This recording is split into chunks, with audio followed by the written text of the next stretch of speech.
Hello and welcome to another episode of Double Barrel Gaming. I'm your host, MrBooMStickXL, and on today's episode, we're going to be discussing the article published by Windows Central on January 22nd titled, Cloud9 is joining Epic Games, but where does that leave Crackdown 3? Before I go any further in this video, I wanted to make something perfectly clear. Crackdown 3 is not canceled or delayed in any way. Walk away from the edge. It's going to be okay. For people who are unaware of the company Cloud9, they were working with Microsoft on the cloud-based power of the destruction physics for Crackdown 3's multiplayer. This technology was shown off at E3 2015 behind closed doors and was breathtaking to see in person from what was explained to me.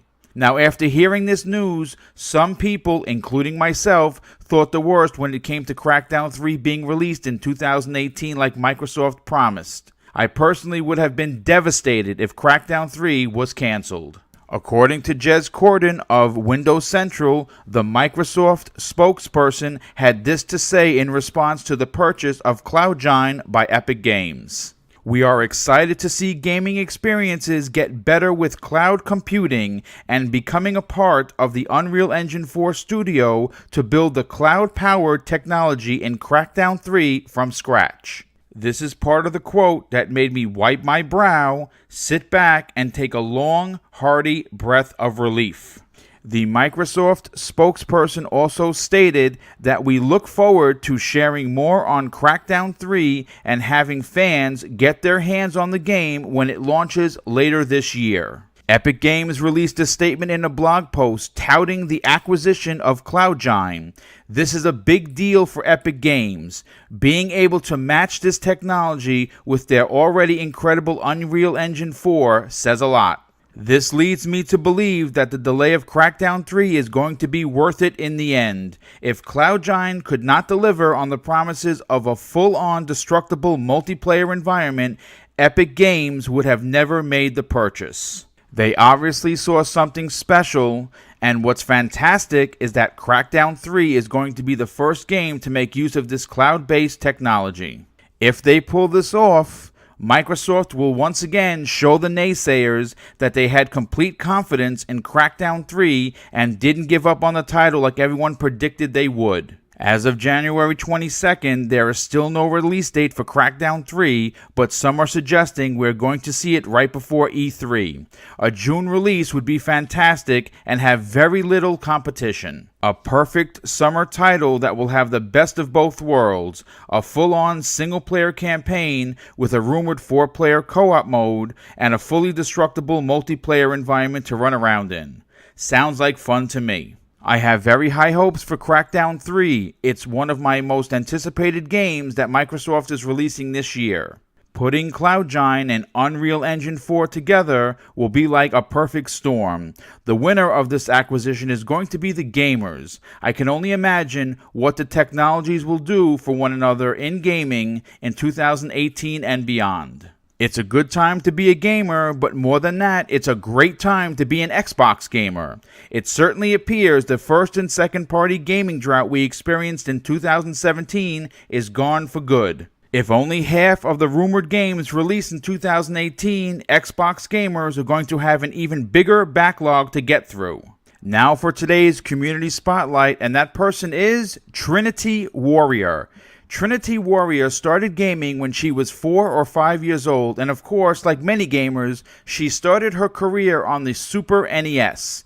The first game she ever beat was Super Mario World, and what a way to start. She has very fond memories of gaming for hours at a time on the Super NES, playing such classics as the aforementioned Super Mario World, Mortal Kombat with the Green Blood, and Street Fighter II, just to name a few. What is great about experiencing video games through a Nintendo console, in my opinion, is like going to Disney for the first time.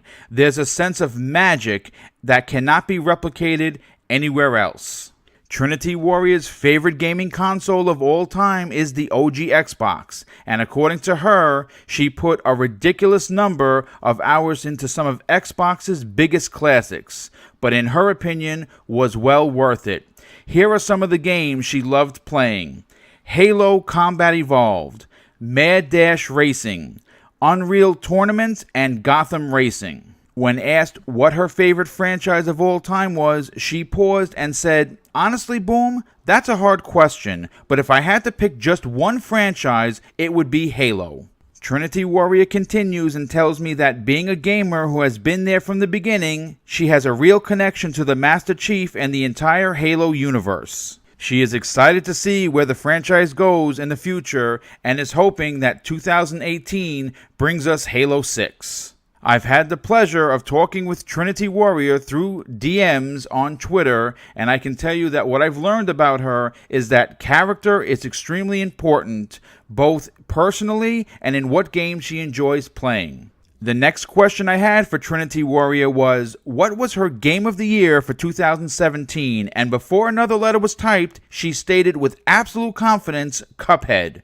Here's a direct quote from Trinity Warrior. "To me, Cuphead was beautifully crafted with love and respect to the players. The game challenges your patience and keeps you on your toes in a good but frustrating way." When I asked Trinity Warrior what hopes she had for gaming in 2018, she replied, "Less cancellations and that developers should be given enough time to finish their games so players spend less time downloading patches and can truly enjoy the game that developers envisioned." According to Trinity Warrior, nothing frustrates her more than being excited to play a new game only to be roadblocked by rubber banding, freezes, and other bugs that should have been worked out prior to the releasing of the game. She is a quality member of this amazing community, and she shows up in the chat to support some of her favorite podcasts, and they are The Gaming Den, Next Gen 720, The Crossfire Podcast, The Console Corner, rest in peace, The Next Podcast, Coffee Casuals and Consoles, and M&C Mornings. Some of her favorite YouTubers are The Ash and Luca, Noble Addiction, and Scratch Plays. It has been an absolute pleasure to have Trinity Warrior featured in this episode's Community Spotlight, and I highly recommend you follow her on Twitter. You can also hit her up on Xbox Live and watch her streams on Mixer. I will link all of her info in the show notes below.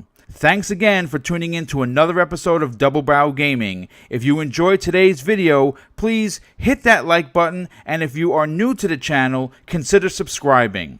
Have an awesome day.